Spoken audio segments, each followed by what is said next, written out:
republic for which it stands, one nation, under God, indivisible, with liberty and justice for all. Clerk, if you could please call the roll. Edwards. Here. Hatsafetinos. Here. Houston. Excuse. Kozak. Here. Panzera. Here. Smith. Here. President Keeler. Here. Mayor Kearns. Here. Director Hale. Here. City Attorney Kuzan. Here. Director Miller. Here. All are present except Houston. Thank you. Next, we have approval of proceedings for July 10th and July 24th. Are there any comments? I have one correction for the July 10th. When I was talking about the LEED certification, the LEED Green Building Legacy, this is just a reminder, just LEED. Thank you. Do you have a page number on that? That is the Page 3? page 3. Thank you. All right, are there any motions? Move to approve. Thank you. Is there a second? Second. Motion is second. All in favor say aye. Aye. All opposed? Proceedings passed. Next, we have oath of office for Police Officer Patrick Buttress. Please come forward.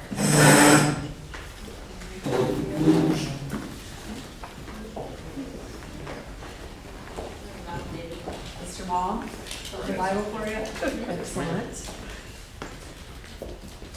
Front of flag here. Okay, really good. There you go. Okay, put your left hand on the Bible, raise your right hand, and repeat after me. I, Patrick Buttress, I, Patrick Buttress, solemnly swear that I will support the Constitution of the United States solemnly swear that I will support the Constitution of the United States and the Constitution of the State of Ohio, and the Constitution of the State of Ohio, the Charter and ordinances of the City of Grandview Heights, the Charter and ordinances of the City of Grandview Heights, and will faithfully, honestly, and impartially and will faithfully, honestly, and impartially discharge the duties as a police officer discharge the duties as a police for officer the City of Grandview Heights in Franklin County, Ohio. for the City of Grandview Heights in Franklin County, Ohio. Congratulations. Thank you, Mayor.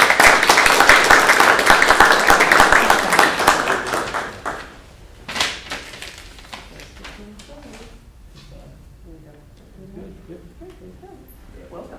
Thank you. Here with your mom. Smile. Hold on. There you go.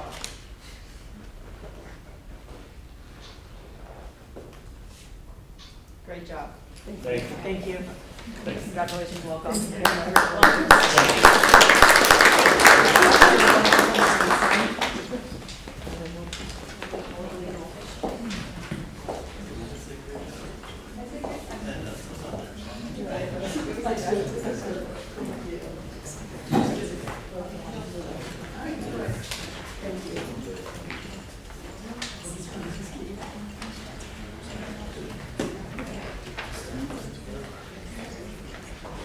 Congratulations and welcome to Officer Buttress. Next, we move to comments from visitors. I don't think we have any, correct? No, ma'am. Okay, unless anyone in the audience. Anyone? Bueller? No? Okay. Moving on to department head reports, we will move to later on in the meeting. Council committee reports, finance, No report. thank you, planning administration. Yes, we met earlier this evening about the storm sewer easement from the library. We will discuss it when it comes up on the agenda. Thank you, recreation services and public facilities, No meeting, no report. safety. Yes, we met before the meeting and we'll continue the discussion here shortly. Thank you, economic development. No meeting, no report. Thank you, aggregation. We will have a final resolution at the end of this meeting, and I will go ahead and dissolve this as it is no longer needed. Madam President, would you like an update on the aggregation? I would love an update. Consultant search process. Thank you. We have concluded the aggregation consultant search process and are pleased to announce that we've entered into contract with Energy Alliances. So at some point, we will be bringing their staff forward to meet with all of you. We're very excited about onboarding them and feel that they're a good fit for the community and will serve us very well. Thank you. And can I ask, are they the Yes. ones that Worthington is working with? Yes. Thank you. Thank you. Any other further discussion? All right, we will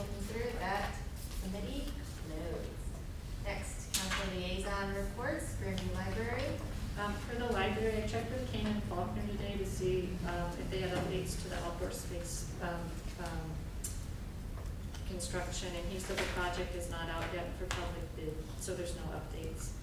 The 37th Annual Music on the Lawn had 3,300 attendees, an average of 665 per show for 5 concerts. 2 concerts were canceled due to weather, and 1,300 attended the final concert.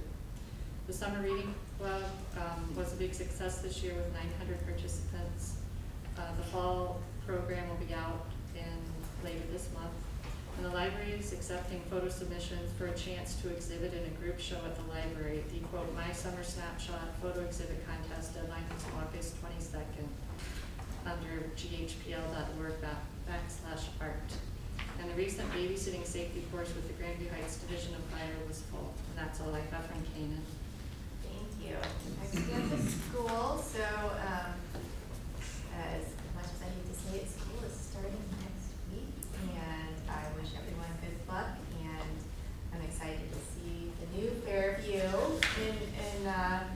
in working order, and, I wish everyone good for everything that the new school year is. Next we have Chamber. Yeah, I mentioned this at our last meeting, but the Chamber's hosting the Be Your Best Self Conference on August 17th. So that'll be next week at the Grand Event Center from 8 to 4. There's panels including innovation, tech and diversity, equity, inclusion, and there's keynotes that are focused on resiliency and self-mastery. So that's coming up. Great, thank you, Planning Commission. Planning Commission didn't have any applications for July. It was in our meeting. Thank you, Coda. Code Advisory Board did not meet, but I did get some clarification from the liaison with CODA. The CODA board did not approve of the levy yet. So what their goal is to shoot for next fall to be on the ballot next November, not this November. Okay, good to know. All right, next we have MARC-C. Our meeting is on Thursday, and we're going to have those updates, and we'll bring them forth. Destination Grandview. There was no July meeting. Next meeting is this coming Friday. Thank you, Sustainable 2050. Councilmember Houston is not here, but they will be doing a Sustainable September social media push. So if you have any information, I'm more than happy to forward you the information on how to submit that info to MARC-C. Next, we have the mayor's report. Thank you, Madam President. First, community events. We've had many wildly successful events. To name a few: Grandview Hop, National Night Out, Battle of the Badges, softball game, Night Under the Stars, quarter marathon, really just in the past month. And I really want to thank those of you who attended, supported those events, certainly thank staff who all supports them. Just a reminder, there are 2 more Grandview Hops, the last Saturday of August and September.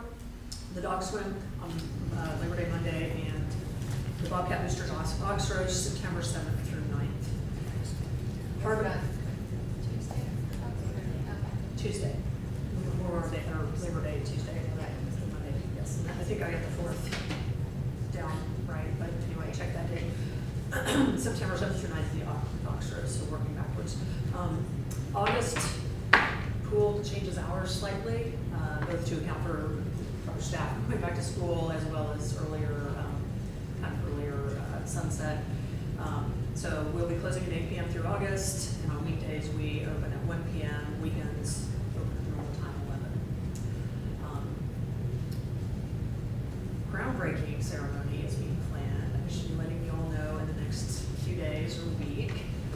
We're shooting for mid-September, so you'll get an invitation. The community will get one after that. And on that note, please remind residents to sign up for Growing Together, not just for this project, but we've got a lot of things on there that residents, we would love for them to opt in and get information that way. And we are very committed to keeping people apprised of our projects, our capital projects on that site.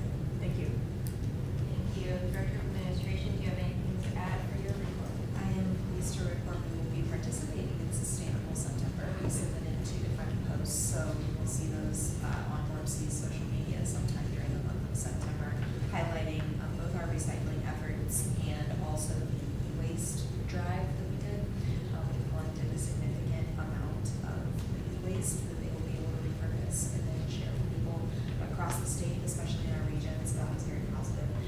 And like the mayor said, that with signing up and staying involved and receiving notifications, not only growing together, but 311 as well.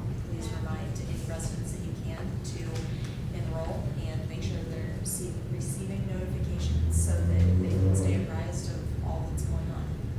That's all I have this evening. Happy to take any questions. I would just add, maybe the Grandview Yard is the largest lead development in the country, has also been added to these savings accounts. So, great, just saying. Next we have Director of Finance, Director Miller. Yes, the city's second annual popular annual financial report came out on the website in July, so that's a greatly condensed version of our annual financial report. It's available on the website. In July, we did mid-year budget reviews with everybody. We will have supplemental appropriation ordinance for you guys to have a first reading in September. Great. Thank you. Director of Planning and Community Development, Director Colker, take it away. Yes, I am perhaps most excited about what the mayor mentioned, which is the planning for groundbreaking. Schedule-wise, we're still on track to get started this fall, a little earlier on the Parks and Rec building, and to follow after that soon enough on the municipal building. As the dates get more definitive, we'll let you know. They're getting close. In anticipation of getting close, I'm starting to turn my attention to the next project, which would be the beginning area planning for the First and Grandview area. So working on an RFP for that, for consultants to onboard sometime this fall. We really just kind of get started this fall. The bulk of the work will happen in 2024. Continuing to engage with the Heritage Trail Working Group, which is exciting. The kind of regional group continuing to work on the bike trail is ongoing. And then also, this past month, we were able to finish the Economic Development Strategic Plan, working with the Mayor's Advisory Group. So we're looking at prioritizing implementation aspects of that right now. Looking forward to that as well. And little update on Grandview Crossing. We met with Thrive last week or the week before to just kind of see where they're at. They are going to start construction on a little building, the third retail building in October. They are getting some traction on filling up the retail buildings along 33. No construction start specified yet for the hotel or for the senior living residential parts, but we are continuing to be in contact with them to see what we can do to help. That's it for me. Happy to answer any questions. Any questions? Yes, Councilmember Kozak. I was wondering, what's the timeline for that development with the hotel? Like those things aren't starting, and I'm just wondering if they have in mind like an end date or. We asked that question. I asked it as, do you have a specific deadline for yourselves in mind, or are you working with the market to see when you can bring it online? And it's really more the latter. They've been talking with a number of providers for as long as I've been here, trying to gain some traction on hotels. Hotels are bouncing back, but the market's not quite what it was before, so they don't have a definitive deadline. They would like to get it started as soon as they can. They are getting close on the rest of the project there. They're hoping to have the park in place by the end of this fall, because they plan to open the market on the Columbus side in March, so they want the park in place. So as they finish up on the Columbus side, they'll be turning more towards our side of the jurisdiction, I think, and look for things to get rolling, I hope, next year. I know. Cross your fingers. Is the economic development strategy, are you guys gonna put that on the growing together Yep. side? Yeah, we will. Councilmember Kozak. Thank you. I was wondering, in that lead article, it mentioned that Brian Ellis said that he was still looking into putting a hotel in, and I was surprised because I thought that was canceled, but is that, you haven't talked with them about it? It's not canceled. Okay. There's not a definitive deadline or provider flag for that hotel, but the site is still dedicated for that use. And is that the one across from the Hopper House, the empty spot down there in South Vegas? And then, sorry, one more question, but the sustainability goals you had in your report that you mentioned, you were talking about about solar, with Yes. Kokosing Solar, and I just was curious about that. Yes, Kokosing Solar is a local subject matter expert, provider, facilitator for solar. We had a meeting with them last week to investigate both possibilities for leasing the square footage and then buying back the power from a provider who would install and own that equipment versus purchasing it for ourselves. They're doing a they're doing an economic analysis right now of what would be the more cost-effective option for the city. And I think we put a deadline on that sometime next week or the week after to get preliminary information back, looking at assumptions now for what the city's current rate is, what the city's future rate might be, and therefore what the payback might be. And then also some construction integration issues that they have to kind of work through to get costing for installation as well.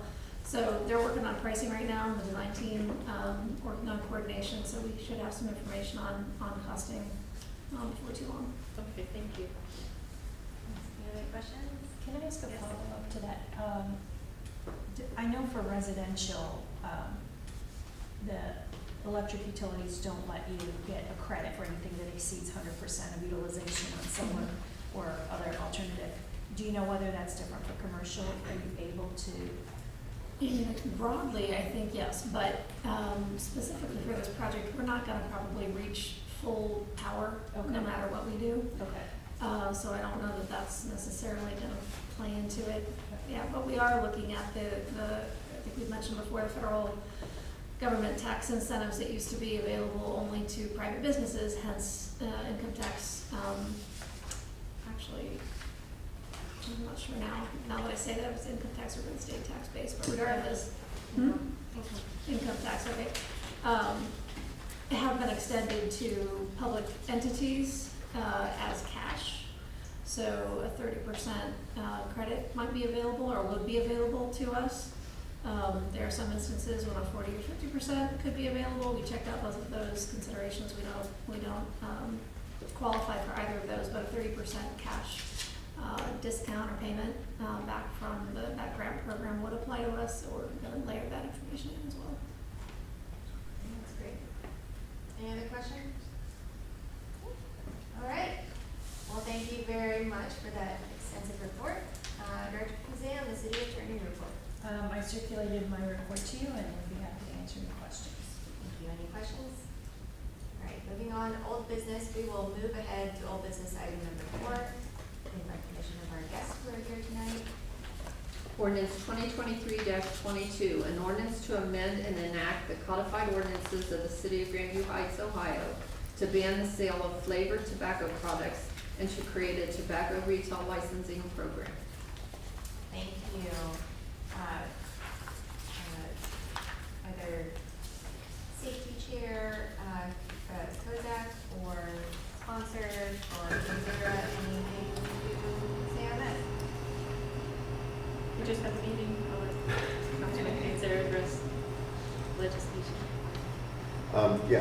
Thank you for the courtesy on the agenda.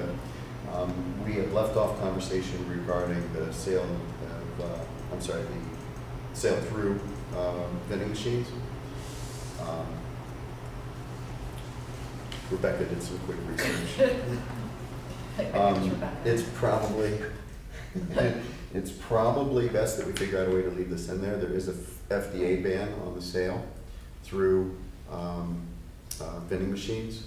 However, from my perspective on that, that's not something I would rely on for our local purposes. So if that should change by the FDA at any point in the future, we still have this in place. And it's only to places where minors could be, so they're still allowed in bars or any over 21 place, but it's probably mostly just fallen out of favor, and it's probably not cost effective to manufacture those if they can only be in 21 over, but who knows if it makes it compact. Things get retro, might become cool again, especially if we're narrowing the market and there's less places to sell them, so I wouldn't take it out. I think it's one of those things where it's a better safe than sorry. It's not, it's not harming anything. So we can figure out some language offline that accommodates our purpose and the spirit of the ordinance. That's the only thing that I know of that was really open discussion. I don't know that we heard from other council members, but as sponsor, I'd be happy to take any feedback, questions, concerns. Thank you. Are there any questions? Anything our lovely experts in the audience would like to add? If I may, Yes. Emily, Yes. Chairperson. I have some thoughts about Boston Stoker and the cigars that I just kind of want to think out loud. A quick little search, I'm not sure how they do it, and it's not with the little construction thing where you would check 1,000 feet, but I think Alexander's is probably just beyond 1,000, and Boston Stoker is well within. I would be curious to know how detrimental it would be to their business model and how much pushback they would give if we didn't allow them to sell cigars there, because it's within 1,000 feet of the school. Is it? But it's only for flavored tobacco, right? No, from a 21 perspective, this gives Grandview Heights through the Franklin County Board of Public Health the additional regulation to do compliance checks and enforcement and base the existence of those licenses through either penalties or revocation that they may not sell to anyone under 21. So it's an additional layer that goes beyond any state requirements. So there are two separate elements. One is flavored nicotine tobacco products. The other is an under 21 sale. And not at all within 1,000 feet of a youth. Presently. Right. But we were considering grandfathering in existing ones. I just would maybe think about it, about whether it's really, and if that's the only place that's within the 1,000. Yeah, so it is open conversation, so I appreciate that. I'm not, So I don't think it is in Grandview, but you have, whatever that place is on the corner of Grandview and Third, the wine shop, that would probably be within 1,000 feet of the high school, right? but it's out of our jurisdiction. But it's out of our jurisdiction. We have no control over what happens across the street from the school. Right. I mean, we might have some influence on Columbus for something that's new. From my perspective, and thank you for the additional thought, I have no intention, purpose of trying to eliminate anyone's existing business. I don't find that to be an objective of this. This is strictly based upon compliances that are common sense, that are expected from the state level, but that we have the ability to influence additional compliance and regulation at the municipal level. So I understand, but from sponsor's perspective, it's not my intention to try and limit an existing operation That makes sense, that's in it's place. obviously your prerogative, I just. No, there's 7 of us, so that's my perspective on it. Thank you. Councilmember Smith, you have something to say? Yeah, I have, well, first of all, I commend you, Councilmember Panzera, for coming up with this. It's very thorough. I like the regulation, the licensures, the tobacco 21 aspect, the labeling, signage, everything. The one concern I have, and I'd like to just get some, I don't know, some background, some explanation, with respect to 523-12A for the flavored tobacco ban. I just want, I'm not trying to be pro-tobacco, I'm not pro-tobacco, I believe in, kids' health, safety, and everything. I'm just having trouble with an outright ban on a product that is not a Schedule I drug. It's legal to purchase. And we already have tobacco 21. And believe me, it's a statewide thing, but back in 2015, I remember when we were passing that, and we got a lot of guff from people too, by the way. And that was the least of it. Go back to 04. do any adults smoke bubble gum or banana smash or anything like that, or, I mean, I can't answer that. I don't know. because it's, I'm having trouble on a policy basis, if something, and when, the doctor was here, he was here last, Dr. Crane. Crane, and then there's another lady back in January, I think it was, I didn't get a good explanation of why, if we already have a ban on, kids under 21, you can't buy it, so why are we banning the whole product? That's kind of like, hey, you can't buy alcohol if you're 21 and under, why don't we just ban alcohol? I mean, I'm just having trouble understanding that aspect of it. And again, I'd like to know, do adults partake of these flavored packets, or is it all just targeted at the kids? I don't know. I can't speak to that in terms of any known data, but it would occur to me that yes, there are probably those that are of adult age that consume these flavored products.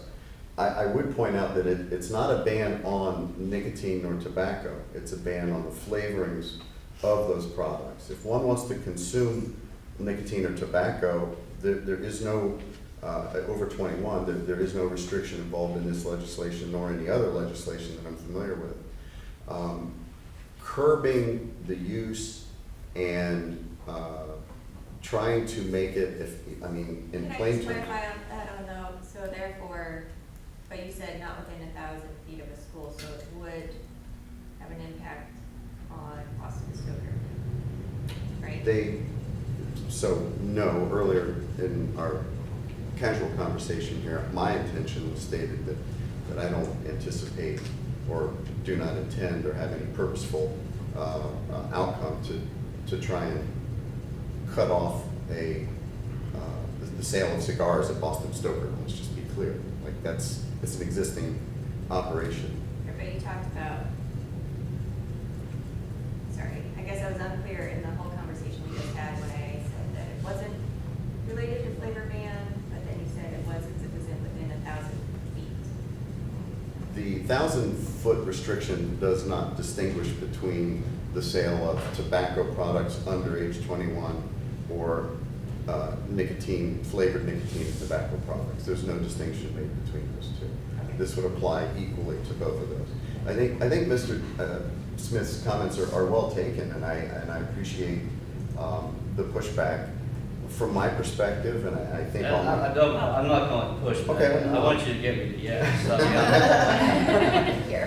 well, the challenge is posed. I wasn't trying to put words in your mouth, obviously. But I can appreciate that, and this may end with a distinct difference of opinion on that one particular item. I'm relatively known amongst my colleagues and particularly amongst my former industry that anything I can do to participate in the curbing of tobacco use and in its addictive elements, whether it be in youth or adults, I'm willing to entertain. That's something that I'm very passionate about. Maybe I'm more passionate than others about that. That's why there's a group of councils, not only here, but throughout the city and throughout the state, that they can make their own objective decisions.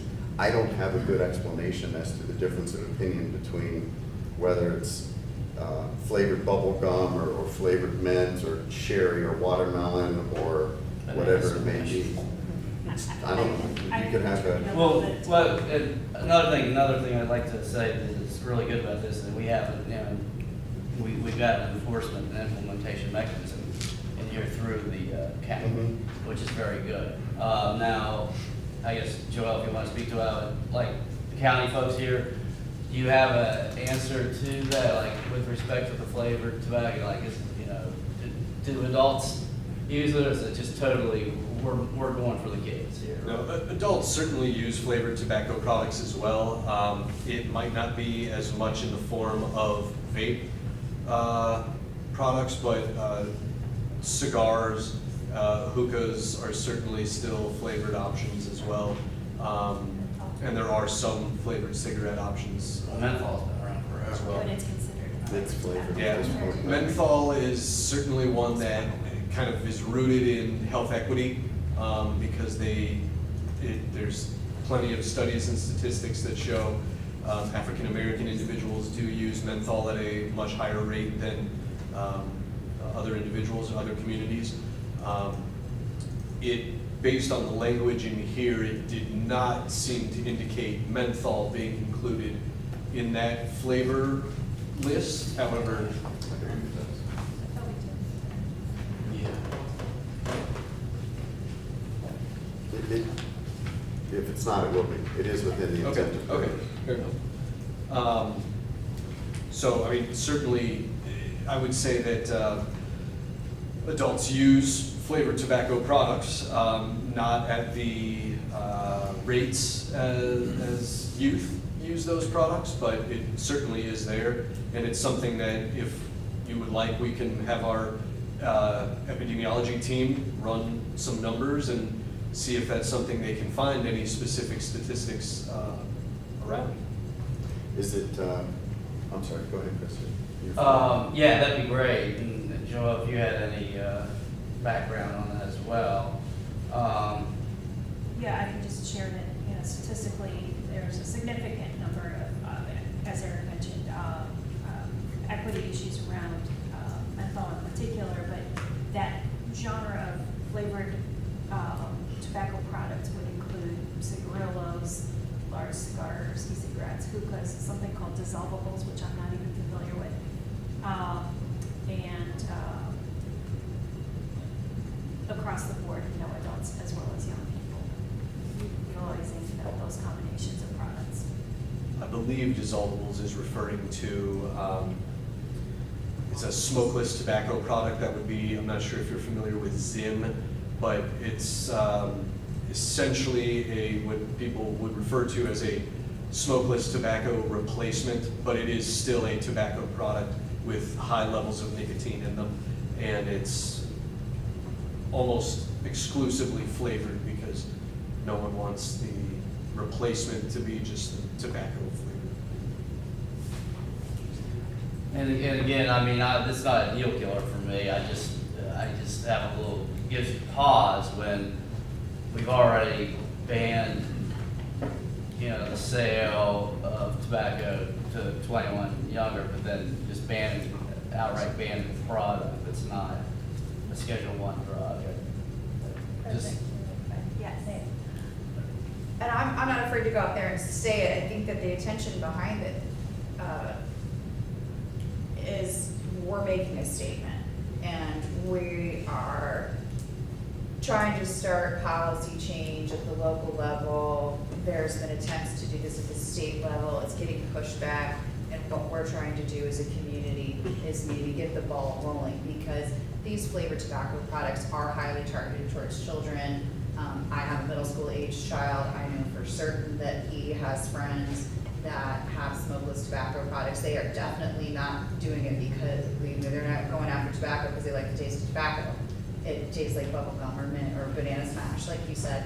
And so I think this is us saying as a community, the risks highly outweigh the rewards of keeping that product, and that we're hoping to maybe spur some statewide change and perhaps even nationwide change by starting here small and saying that these products just should not be available. They're probably about when I was a child, and this is, you could look at this as akin to the banning of advertising of tobacco in general and characters such as Joe Camel. This is the same thing, and it's almost worse. You had print or TV marketing advertising with cartoon characters. Well, now, as probably a direct response to that, you have tobacco manufacturers go, oh, here's a workaround. We can't put ads out with cartoon characters anymore, but now we can make it fruit flavored because of technology, and then bam, you've got those kids back.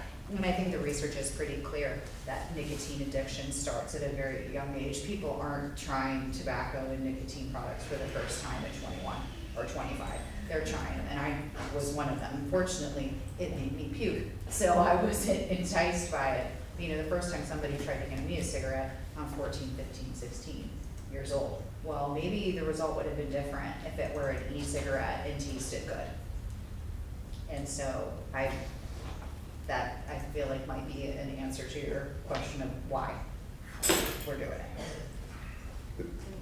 I have a question. Okay. Chris? Oh, go ahead, yeah. In the absence of that. Sorry, you didn't make decisions without you. Talk to us just briefly about the consistency of surrounding communities or entities that are also pursuing that flavor ban in conjunction with the age limitation. Absolutely. So we can speak on Bexley. Bexley passed not only a tobacco retail license, but also a flavor ban. And so theirs passed, again, similar to this language, included menthol, mint, other flavored, and again, their reasoning was, again, behind youth initiation, but then also adults as well, because what we do know is sometimes that 22-year-old adult is still giving it to that sibling or whatnot, that maybe is 18, 19 and can't buy. City of Columbus probably is the most well-known that has passed the flavor ban, and Eric certainly can chime in or jump in a little bit. They passed their ordinance, but then also gave retailers the opportunity to sell the products, because again, we know that many of the retailers, it is a business, they had year worth of stock kind of planned out, business plan. So theirs flavor ban is not going into effect until January 1st, 2024. Again, that's City of Columbus. We are in talks with other jurisdictions, but right now, again, Bexley and Columbus are really the key local ones that have passed not only a tobacco retail license, but a flavor ban. I think one of the concerns that multiple jurisdictions had was that when Columbus's flavor ban goes into effect, are retailers going to try to spread out to other areas so that they are not within Columbus boundaries and won't be therefore held to that standard. One of the ways that you guys are going about that is capping and not allowing additional retailers to gain licenses in the area if you are going to be limiting it to the 4 total that you have currently. If you do the flavor ban on top of that, it just strengthens that, not allowing any of those that might be technically outside of those bounds, but maybe in other jurisdictions to gain that possibility as well. We didn't have any numbers specifically around how often that actually happens, where retailers will leave their location and try to go into, I guess, for lack of a better word, suburbs of Columbus when that is enacted, but we know that certainly is a distinct possibility. Finally, unless... One more thing that I Okay, just go want to ahead. reiterate, Yeah. that I'm absolutely not pro tobacco, pro flavored tobacco or anything. I just want us to have the best crafted legislation as well. Appreciate that. Could you... Councilmember Joseph, It's okay, you can go ahead. Oh, I just had a quick question. It's a new product,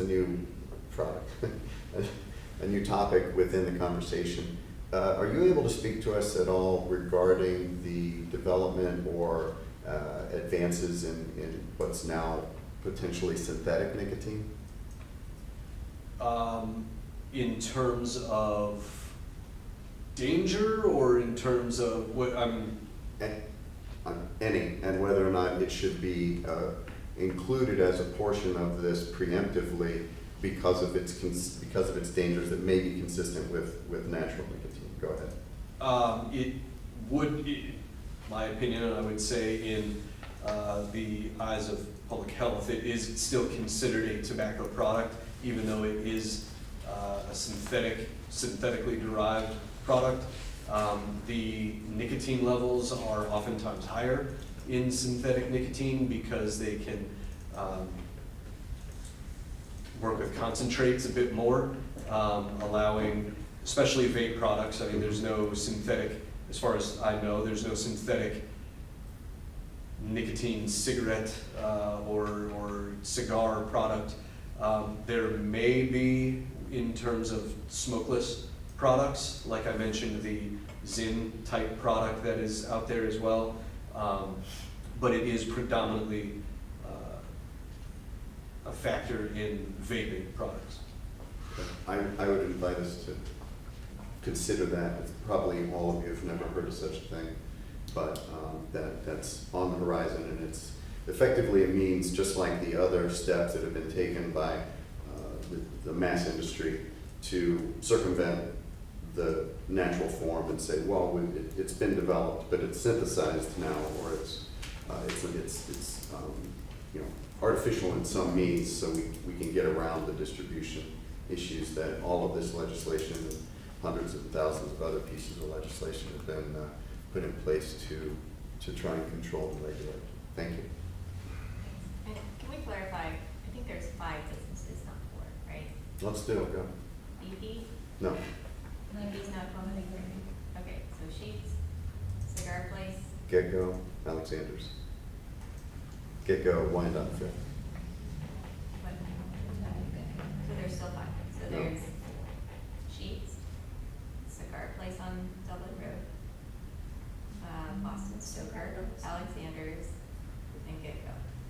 Place on Dublin. What cigar place? There's the smoking club thing near the Eagle's Nest. Oh, that new place. I'm pretty sure that's Grandview. Governor's something. I don't know, it's like a old house, Yeah. and they can go there and smoke. And I think that may be a. Is it a private club? If it's a private club. If it is, it's It might be exempt from pretty much And anything. it's not a retailer.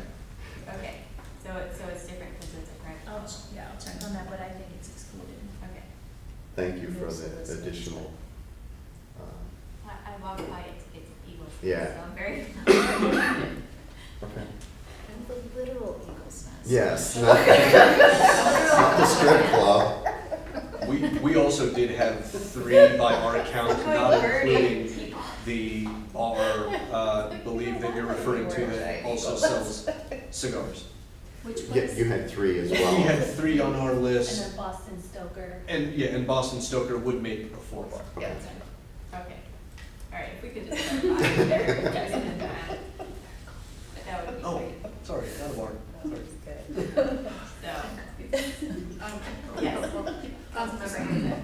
You had mentioned earlier Mayor's Court, but our Mayor's Court is going to be winding down, so I'm not sure what, We have alternative arrangements. okay. Okay, and Anthony, thank you for introducing the legislation. As you mentioned about you being very passionate about it,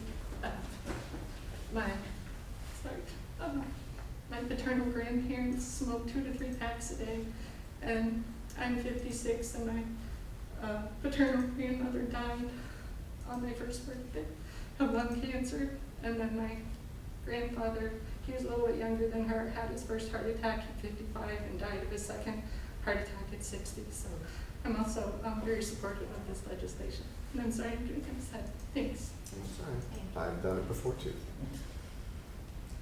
Thank you for attending and being here. We look forward to working with you. Thank you. Thank And you. again, if there's data or questions that you have further, Eric is the one, really the point person, but certainly either of us can help. I did also notice in here that you mentioned I believe it was a launch date or an effective date of March 1st. Would that, I'm assuming that is for both the license requirement as well as the flavor ban? That's my expectation. I think we'll be continuing to work through that with the administration to make sure that's consistent with their expectation.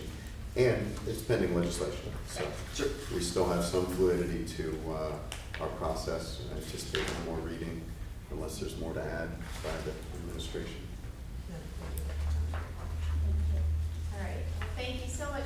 Yes, Thank you so much. No, that's fine. Okay, all right. Thank you. Thank you very much. All right, we will go back to director's report, or sorry, department head report. Service department, if you'd like to come up to our lovely podium and give us your update.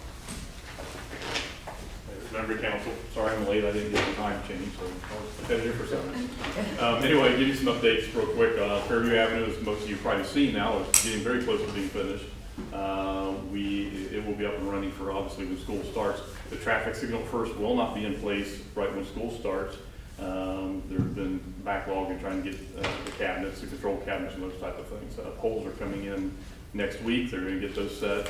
We are working on, was able to obtain a temporary cabinet, and that will be put in as soon as possible. So we're hoping by 1st September or within the first 2 weeks of September to have a full operation of a traffic signal at that intersection. In the meantime, we've met with the schools, we're working with the schools, the police department's gonna be present to make sure that we have safe and traffic will flow. So all that, everything should be covered. We'll see how everything works, we'll tweak what we need to. There's a few more signs of things that need to go up, but it's looking really nice and they're getting that finished up. So looking for that project to move ahead. Gas Company is still in town doing some of their mainline repairs, and we'll be hooking up some of those homes, and you've seen they've already moved some of the place and doing some paving. This place is where you see the patches in the road. They will be either paving one full lane on that road or in some cases the whole lane. So we do get some paving and all that once those things are finished up. Virginia and Northwest, as we talked about before, about doing a closure there to see how that all works. We're actually in the process now of putting sign bases and preparing for that for September 11th closure. So you'll see signs and posts go up and be bagged, so they're ready for that day. And on that day, we'll barricade it and put up the permanent, I'll call permanent barricades for now. And then we're going to review and evaluate how that works, if it causes any traffic problems, any other intersections, and see, make a decision down the road whether it stays permanent or if we need to do some other tweaks with some other areas around for that also. So I think we got that covered pretty good right now. We're still getting some questions on it, and we're answering those the best we can to get those taken care of. First Avenue is still in design, working on that for next summer, so the guys are working on that project, getting it all ready. That's the main projects that we got going on right now. If any other questions I can answer, I'd be glad to. I have questions. First, for the Virginia closure, have you done traffic counts both on Virginia and Northwest, but also the surrounding streets to see what the impact of closing that street will be? Yes. Do we have something to compare? Yes, we did Oxley, did some of the several roads up in areas around there. We've also talked City of Columbus, because people are saying it's going to cause problems at 3rd and Northwest. We've talked City of Columbus, they're fully aware of it, and they're going to be monitoring their lights and that and there to see what's going on. One of the things that came up, people talk about how dangerous that intersection is, but we looked, and when you look at our intersection of Virginia and what has happened there with the different accidents and the high number of accidents, I think we had 17 that we looked at over a period of time. Over the same 6-year period, there's 4 accidents at 3rd Avenue. So it's a dangerous intersection. Nobody likes it, but I think because nobody likes it, they're a little more cautious there. So we don't have the major accidents of 3rd. We checked on the list and it's something to look at. So that came up several times. It's so much more dangerous. Why aren't we doing something here? It's not, we don't have the number of accidents there that we're dealing with here. So. Has anyone ever thrown out traffic circle at Northwest and 3rd, since there's so many streets that go in there, it's so large, by chance? I don't know if that's Should we considered. all put in like a 311 request? Yeah, along good. Good luck on that. What do you mean, they're rolling in and down with all this federal action? Right, very good. Councilmember Bozak. I have a couple of questions. I heard from a resident who lives on Oakland, across from the middle school, that they've been marking her sidewalk, and she wondered what that was for. We came in, we did restriping, and it had some additional signage and things that we had to replace as part of that project. Some things were moved, but all the striping on that road, parking spaces, everything's being remarked. And we had a couple of utility poles that had to come out, some other stuff, some just sign changes and things, so that's why they're seeing, every time we do an oops, they go through and mark like crazy up and down through there. So a lot of little things tweaked and changed on that, so Okay, thank you. that's most likely why. And will that all be done by the start of school? Yeah, most of it, I think, if not, I think there's a couple of places we got to tweak on the painting. But yeah, it'll all be done. All the signage, all the cleaning, everything will be done in time for school. Thank you. Mm. Thank you.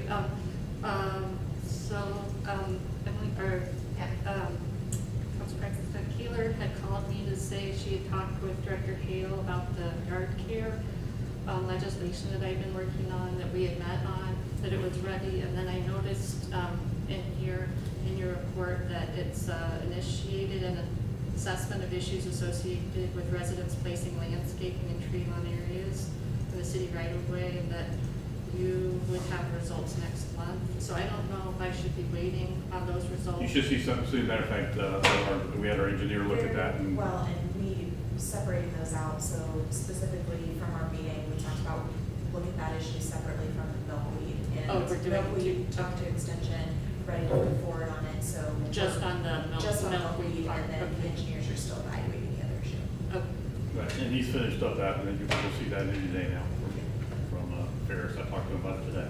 Okay, thank you. And I had, on Saturday, I attended at Franklin County Soil and Water, the Ohio Prairie Association held their annual meeting there.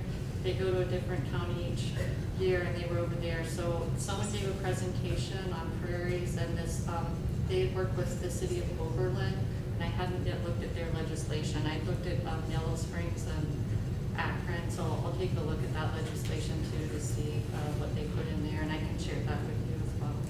Okay. Councilmember Edwards. You had mentioned design work on First Avenue. Yeah. Are we still doing some public engagement relative to things that will be happening? And do you guys have a sense of? Once we get a final design, we'll have a public meeting, which will, that way everybody can look and see exactly what's happening with other house or in the area. So it'll show any bump outs and any lighting changes or anything we're doing, signage wise, it'll all be on there. So anybody will be able to come in, look at it, just answer those questions. We'll set up a public meeting before that. Do we think that's? Do we have an idea that is that this fall? That should be this fall, yes. Yeah. Thank you. If I may. Yes. I believe that that is or will be, well, when it's final, there'll be a growing together page dedicated to that design. Right.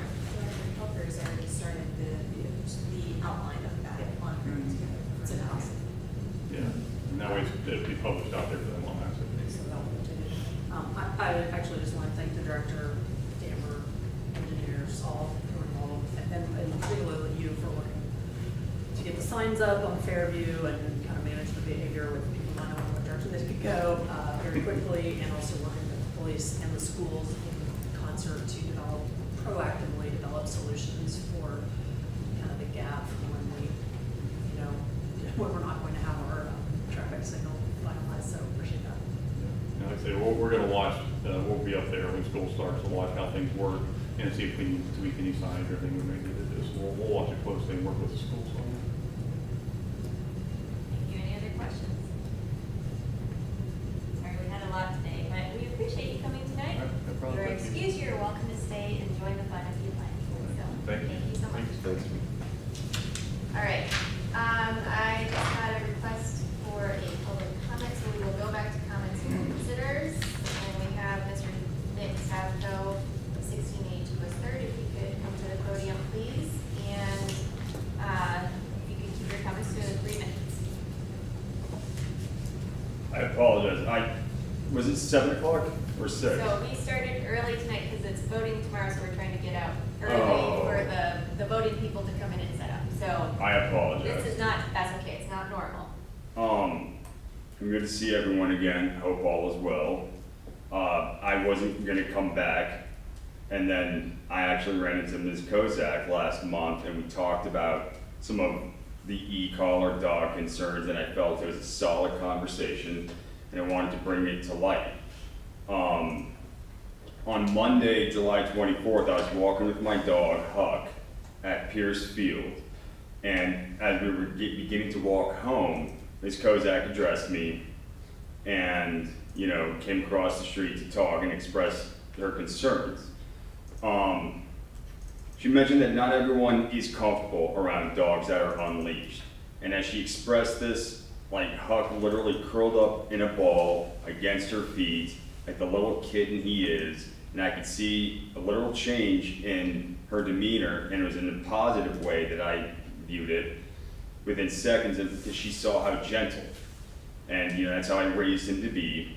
She mentioned the recently released news report of a Circleville truck driver that was mauled by a police dog. I was not aware of this story. And when I went home and read it, you know, there was a lot there. And the first thing I said, it's not the dog, it's not the driver, it was the handler. And, because, you know, the dog is a German Shepherd, and, you know, literally a few days later, the handler was fired because of how the situation was handled. As our conversation continued, Ms. Kozak told me about a time that she took her dogs to Goodale Park. She mentioned she was bombarded by a bunch of other dogs that were off leash, which fit precisely with what I said last month, how I used to take Huck to Goodale, and there would be a group of us, different backgrounds and everything, and, you know, we were able to break our guards and come together and see the common bond. And, you know, I mentioned last month that like dog parks serve as a marketplace of ideas, because you come together, you don't know people, you get to learn, you get to talk, and you get to just exchange thoughts, learn to be civil. And, you know, I mentioned that that's what this is, and this podium and this room and everything, that this is a marketplace of ideas. And, you know, what I'm getting at is by getting my attention walking across the street to talk to me, Ms. Kozak actually kind of proved, you know, how when you're just around people and you humanize and you learn and you talk, it humanizes us. So you don't live in an echo chamber that is Facebook. You begin to see people in a different light. And, you know, that moment when her and I spoke, it was a bond. You know, it was that unconscious bond. She mentioned she called the Columbus police and told them about the dogs that were off leash, and that they responded, we have higher priorities to address. And I understood her sentiment, you know, but as well, it's the police were the ones that sent me in here because of two people that called the cops on me. And they, as I described in June, like they had these looks, like they were doing their job. I wasn't trying to be, I was there to, all right guys, I apologize. And they had these looks on their faces as if to say, this is what we're doing. Like they, you know, we're with you, man. Go talk to city council. We think something else could be done. We think there's, you know, there's more important things. They're not trying to, they're just trying to prioritize things. And I try to alleviate mental stress. And like when I talked to Officer Curran one time, you know, you see all the stuff that are on the police and their vests and their waists. And these people are so bombarded down. Our media has thrown them through the mud the past couple of years, where it's like, what can I do to help you guys? Like, I'm not trying to be a hindrance. What can I do to help? And that's what I try and do. As we continue to talk, two women appeared from behind Ms. Kozak with two large dogs, both on leashes, about 20 feet from us. My dog perked up, not all the way, but he was still laying, but he rose. And yet, while giving Ms. Kozak my attention, you know, I just said, you know, calm down, it's okay. And he just laid there, you know. And then like 5 minutes later, the two women were still standing there, jerking their dogs with the leashes by the necks. And the dogs were resisting. And like that's kind of proving the point that I came in June, where some of the veterinarians have said the evolution of dogs, where it used to be a leash around the neck, then it moved, then they saw the neck and spine, then they moved and evolved to a harness. And they were still seeing some spine problems and some obedience problems, and it's where a lot of veterinarians are now suggesting the e-collar because of the psychology. You know, they see the better bond that a dog, because their dogs will view, as they say, like tug of war, and you're creating that when they don't know where that buzz is coming from. And like, you know, none of this was planned. This was all natural and organic, and I felt it was to bring it up because something happened last month's meeting. At the end of the meeting, Ms. Kozak raised a question on legislation she was trying to bring to the front, and she mentioned a phone conversation between her and President Keeler. And President Keeler interrupted to state, "I did not say that," insinuating that some information was inaccurate. Attorney Kuzin interrupted and was the one who mentioned, "I think you might not be reading the temperature of the room." And that's what the trend I'm noticing. It's like the other people at Goodale Park, and there's other people in Grandview, and the temperature of the room. And like, I felt like that was the perfect saying that you said, because that's what the cops that Ms. Kozak called, that's what the police, they're noticing, you know, the trend and how the temperature is evolving. And essentially, that's also why I always said I always carry a leash with me, because it's a dog, you never know. Or the temperature of the area environment may change. And essentially, as the women were standing there, I did end up putting my leash on Huck because I could see that the dogs were getting aggravated because if they were jerking of the leash. Mr. Sefko, I'm sorry to interrupt. We asked you to keep it to 3 minutes. We're at 7 minutes, so if you could, that would be great. I'm just seeing that, you know, the evolutionary cycles where like society is like a revolving door. People come in, just like they move into a city, a society, and things evolve, and we exit. You know, the span of time is difference, is the scale. And, you know, the way the trends are, and like, Ms. Kozak told me not to take anything personal, and I haven't. Because what she also mentioned is, there's a bunch of other people that do it too. Well, I mean, that's essentially what I'm seeing. And I've not gone out to find these people. It's been natural and organic. And it's something that I feel like with proper training, because the thing is, I'm not saying all dogs should be off leash.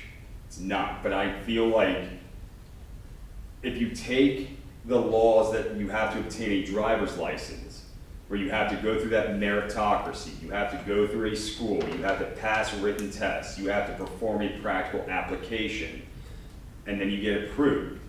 There is something there, because it takes liability, removes it from the schooling, the institution, removes it from the jurisdiction, and puts it on the owner. And so by doing that, it takes liability off of people and off of any governance and puts it on the owner.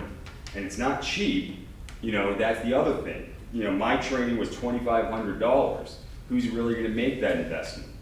You know, so it's not something, but if you're willing to, and yet I wanna see an ROI, so I was not gonna pay $2,500 and not keep up with it, because dogs don't get less obedient. And I feel like there is something there that I don't know. You know, by listening to these conversations, and I'll leave this with, you know, if you guys wanna read over it, but I'm also here to confess my sins. At the end of our conversation, you mentioned something. And to me, it was like, you know, that the people on Facebook said I retaliated and yelled back at them. That was news to me. And it stuck with me. Like a day later, I had to cancel a lunch because it was just in my head. Because that's not who I am, it's not how I was raised. And then on Wednesday, I literally was like, it was just annoying me. These people, like, I took it personal because they were attacking my personal character. Like that I did. And then I said, I'm the biggest grandma's, oh wow. And that's when I said it. I was like, yeah, it happened. And I did retaliate one time and yell back. Because that's the thing that propped my memory. It was the night before my grandmother's her funeral. And you know, John Quint was the service, and I got home, and I am the biggest grandma's boy. And so I was depressed, took my dog for a walk, a woman yelled, "Thank you, ma'am, I appreciate it," yelled again, "Thank you, ma'am," like I always do. And then it was a car that went the wrong way down Oakland. Mr. Sefko, I am so sorry to interrupt. we are on a timeline because we have the election tomorrow. And- I understand. Yeah. And I appreciate you sharing that with us. Please leave the comments with the clerk, and she will circulate them, and we can attach them to the record. Alright. And we would love to follow up with you in person. I'm more than happy to meet with you for coffee, whatever it might be. I just want to be respectful of our poll workers. Yeah, I apologize. So, thank you for coming in. We really appreciate it. No, Thank you. And There you can go. I make one Good. comment, just to Yes. clarify? What I was trying to get across is that it wasn't personal about you and your dog. It's just that I know people who've been attacked by dogs and are afraid of dogs. And so they're walking down the street and they don't know what any color is. It looks like your dog is off leash and it's a breed that might frighten them. I do know a woman who was attacked by a German Shepherd and was always frightened of them. And people with small dogs. And the incident I talked about at Goodale Park was 20 years ago. And that we have small dogs and we are. So you're now- saying for 20 years then? No, but that was 20 years ago when that happened. I've called the police here in Grandview a couple of times, when there have been incidents of large dogs running at us and they've come out and talked to the owners of those dogs. I was trying to explain to you so that you would understand, like, it's not personal against you and your dog, it's just that some people are afraid of dogs themselves, of being attacked by a dog, and so if they see an off-leash dog, that might cause some fear in them, and they might also be afraid for their own dogs if they have dogs that they're trying to walk on a leash and they see an off-leash dog, that might cause some fear in them, and that's, what's happening here. That's part of the evolution So and I like just- training and, yeah. No, Thank you. understandable. Thank you for coming tonight. And again, please follow up. We would love to follow up with you. All right, moving back to old business, item number 1. Ordinance 2023-01A, an ordinance to authorize the city of Grandview Heights to establish an opt-out governmental electric aggregation program for residential and non-mercantile consumers located within the incorporated areas of the city of Grandview Heights, to direct the Franklin County Board of Elections to submit the ballot question to the city's electors on the November 7th, 2023 ballot and declaring an emergency. Thank you. So all of you should have received email from Councilmember Houston withdrawing her legislation. Ms. Krizak will let you speak in just a moment. But Director Sam, if you can speak to the legality and why this is not needed anymore. Right, so we kind of created 2023-01A as a belts and suspenders measure because of the timing with the upcoming filing deadline with the county. So we had submitted legislation with ballot language for the electric aggregation. We've gotten some indication from the county that they wanted to see some change in our language. Council had a discussion about that 3 or 4 weeks ago and decided to keep the language as it was originally submitted, but we proposed and introduced this A legislation as a backup. So now that we've gotten the indication from the county that they are going with our originally submitted language, we no longer need the backup language. Thank you. And Councilmember Kozak, Councilmember Houston appointed you to speak on her behalf. Would you like to? And so she just wanted me to withdraw the legislation since it's no longer needed, so I would make a motion to withdraw the legislation. Thank you. Is there a second? Second. Motion and second. Clerk, please call the roll. Edwards. Yes. Exatinos. Yes. Kozak. Yes. Panzera. Yes. Smith. Yes. President Keeler. Yes. Ordinance 2023-01 has been withdrawn. Thank you. Moving on to old business, item number 2. Ordinance 2023-20, an ordinance authorizing the mayor and director of finance to enter into a lease agreement with the Bobcat Boosters, Inc. for the use of Piercefield Park. Thank you, Mayor Kearns. This is your third reading. Do you have anything to add to this legislation? I don't have anything to add. Thank you. Are there any questions, discussion, motions? Move to approve. Second. Motion and second. Clerk, please call the roll. Patsaputinos? Yes. Kozak? Yes. Panzera? Yes. Smith? Yes. Edwards? Yes. President Keeler? Yes. Ordinance 2023-20 has been approved. Thank you. Old business item number 3. read. Ordinance 2023-21, an ordinance to grant the city of Grandview Heights a storm sewer easement with respect to 0.21 acres of real property located at 1685 West First Avenue to grant a 0.003 acre encroachment and a 0.012 acre encroachment to said easement and declaring an emergency. Thank you. Planning and administration, you're committee met. Yes, we did. It was our understanding that the library would like to move forward on their project and has requested that we pass this tonight in the second reading. Our committee is in favor of that, so at this point, I would move to suspend the rules. Thank you. Second. That's a motion. Second, clerk, please call the roll on suspension. Kozak. Yes. Panzera. Yes. Smith. Yes. Edwards. Yes. Hatzipatenos. Yes. President Keeler. Yes. The rules for ordinance 2023-21 have been suspended. Thank you. Mayor Kearns as the sponsor, do you have anything to add to this, or Director Volker as the director of planning and administration? Just echo the request for timing. All right, is there a motion? Move to approve. Second. Motion second, clerk, please call the roll. Kozak. Yes. Panzera. Yes. Smith. Yes. Edwards. Yes. Hatzipatenos. Yes. President Keeler. Yes. Ordinance 2023-21 has been approved. Thank you. Moving on, new business. There is none. Moving on to other business. There is none. Moving on to comments from council members. Are there any comments? Councilmember Kozak?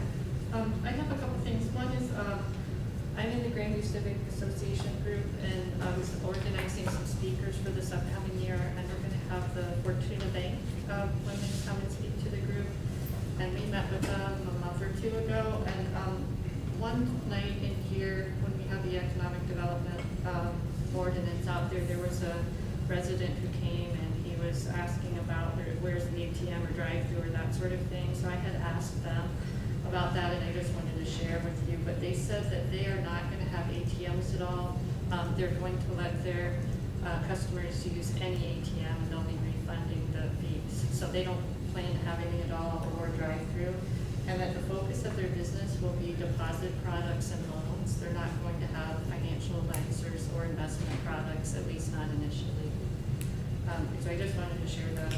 And then another thing I had wanted to discuss, and maybe I'll start by asking, I know Director Miller and Councilmember Houston had asked you about how council can go about requesting funding or putting funds in the budget if we have certain things that we would like to have in the budget, what that process looks like. And I don't know if that usually happens, that council members would request something to be put into the budget. I guess I will answer that. It is the mayor's budget, it's the mayor's obligation to make sure that everything in the budget kind of covers basically the operations of the city, because it's the mayor's job to administer the affairs of the city and make sure that that happens, and that's really generally how the budget gets developed, is in discussions with all of the departments as to what their departments needed. Generally, that's how it happens, is originating with the administration in conjunction with finance. Okay. And then I would just put out there that I have been working on trying to get a farmer's market here for several years, even before I was on council. I had been a vendor at the Common Greens Market. That they're a nonprofit. They run Clintonville, UA, and Bexley. And the UA market, that when they took that over, the Parks and Rec was running it there, and they didn't really want to keep running it, so they outsourced it and they paid them to run it for them. Bexley pays them to run their market for them. And I was looking at that model with the city, and we had meetings with Parks and Rec and the people from Common Greens, looking at some different parks, and then in the end found out a few months ago, like the city had wanted it to be at Wyman Woods, but there's a bunch of building that's going to happen there over the next 5 years, so they said we couldn't have it there for a period of 5 years. So I had mentioned to the mayor that I was going to look into other places where it could be, because we had wanted it in Pierce along the high-low, but they said that park is overutilized and they didn't want to have it there. So I was able to talk with the library, And I ended up meeting with Jim Buffer. He's the director of facilities at the schools, and he was very excited. He used to be the principal at Tremont Elementary in Arlington and shopped at that market there, so he's familiar with the market and had offered that we could have it in a parking lot up at the school, like the new lot there by the middle school or over at Stevenson. So we have met, the Common Greens executive director and I have met with him, and we are also discussing an indoor market in the middle school, but for next year. But they run the market, and then we would pay them to run the market. So that was the model that we were working with. Director Patterson had put in $5,000 into the budget for this year because we thought we could have it this year, and then things didn't work out. So I'm looking to, I don't know that if we should be going through the Parks and Rec again. It's not going to be in a park if we have one, but we would still want funding from the city. And that's what I wanted to bring up and discuss here about how we could get that into the budget. I was gonna ask for a placeholder of $10,000, but it's gonna be less than that. They just haven't had their board meeting yet to be able to talk with the ED and find out a number. So I would say those are discussions that would happen, if we're adding in things into the budget, would happen when the budget is presented. Oh, I thought this, like now is when you were getting data from. So I think the departments are doing that, Okay. but we're not really doing council-specific projects at this point. Just to back up too, I guess, just to clarify, what you're asking for is that we expand our service offerings to subsidize a farmer's market that is not held on our property, but is held at the school. Is that your request? Yes. The school, it's in Grandview, it'll benefit Grandview residents. It's 23 weeks, it would be mid-May to mid-October, 23 weeks. If it was $10,000, it's $435 a week to pay, which it won't be that much, but if that's the cost to pay their staff to get, set everything up. They come early, mark off the spaces, stay late to clean everything up. They get the vendors all lined up, they do all of that work, and the vendor fees are very little. They are a nonprofit, so if they're not in this to make money, it would be an offering we could make to our community. I've heard from many people when that other market was going on, how they wish we had a better market. There isn't one now, and I think it would be a huge benefit to the community to have that for them. I mean, I don't disagree that a lot of people would love to have a farmer's market in town. I guess what I'm trying to understand is, what is the city government's role in this? As a sponsor of or to pay, like you pay for the events, different events in the city are I would be paid for by interested the. Just generally speaking, sorry, when there's an event, and then maybe you don't fully understand this, but a lot of events occur in our public spaces, and the sponsors of those events come to us and ask to have an event there, and they generally pay us to offset our costs, for example, Grandview Hop. The Grandview Hop also charges their vendors $100 and $300 for the food truck. And as a vendor, that's like kind of outrageous. I've complained to them before. I have a friend with a food truck who won't participate in that because she can't make money with the $300 threshold for her food truck. She's a small operation, has 1 or 2 employees. So that I wish that they had a different model. Farmers markets around town charge between $20 and $35 per vendor for them to participate. It's not a high profit business. It's not, yeah. So I think most of the farmers markets are not closing down the street, which might This isn't going to be contribute closing to, down the street. I'm just saying yeah. for the Grandview Hop, you Yes. have all the personnel that are required to shut down the street. And are they paying for, or does the HOP pay the city to do that? The HOP pays Yes. for all of the Yes. police and everything? Yeah. So I guess your request is noted, it's under advisement. I'll consider it. I want to emphasize to you that you're asking for an expansion in services and expansion in the budget to support an outside parties event in perpetuity. That No, is it would No. not be in perpetuity, just for 1 year. And If I then may. every year you could redo it. I could put an ordinance out and ask for the money that way. Councilmember Panzera. I was unaware of any. It seems to me there's somewhere between the contrasting positions, there's a solution. So I would encourage all of us to consider this and to consider it on a pilot basis and to evaluate it after whatever term or period is appropriate and see if it's something that can continue to function or see if it's something that it is too burdensome. I'm interested in hearing more. Thank you. And Councilwoman Houston had said that she gives her full support. She's not here. I told her I was going to say a few things about it. Also, because they're not familiar with people in the community who they might get as sponsors, that could help reduce the cost to the city. Like, once they're here, and then they can make contacts with people, they would be able to try and get some sponsorships to reduce that amount. Thank you. These are all, And again, I think from the city's perspective, that they're free to do that. That is absolutely their prerogative. They don't have the Our money role to. is not necessarily to sponsor a market, if you see what I'm saying. Well, it's not, but if we conducted our own, we would have staff costs involved in doing so. And we. So that's why I think there's some kind of solution. Sure, we have some special event, and I'll let you know the discussions that have occurred with staff, this wasn't one of them with the school. Okay. There was some special event money last year, I think it was 5,000. We explored the idea with this market, common greens.